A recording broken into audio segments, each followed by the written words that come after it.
Mākslinieciskie akcenti piešķir ielas telpai īpašu dimensiju.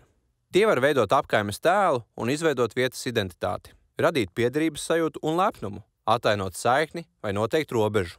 Tie padara ielas vizuāli interesantākas, piesaista apmeklētāju interesi publiskajai telpai. Šie mākslas objekti var būt gan profesionāļi, gan vienkārši iedzīvotāji veidoti un radīti. Skulptūras, sienu un ielu zīmējumi, brandmūru gleznojumi, unikālas zīmes un norādes, pat reklāmas, ielu un celiņu segumi, ēku arhitektūras elementi. Tie var būt kā statiski un pastāvīgi, tā mobili un impulsīvi. Mākslinieciskie akcenti var būt jebkur un parādīties visnegaidītākajās vietās, bet ir atsevišķi punkti, kurus ir vērts ņemt vērā.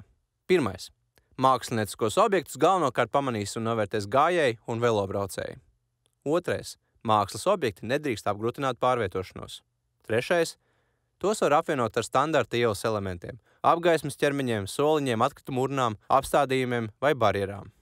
Daudzslāņainā un kolorītā sabiedrībā nevar gaidīt, ka visiem patiks viss. Tas attiecas arī uz mākslas izpausmēm ielas telpā, bet tas ir veids, kā uzrunāt, izglītot un apvienot sabiedrības viedokli. Šie objekti attaino konkrētās vietas šodienu un kolektīvo atmiņu un sniedz impulsu vietas nākotnes izpausmēm.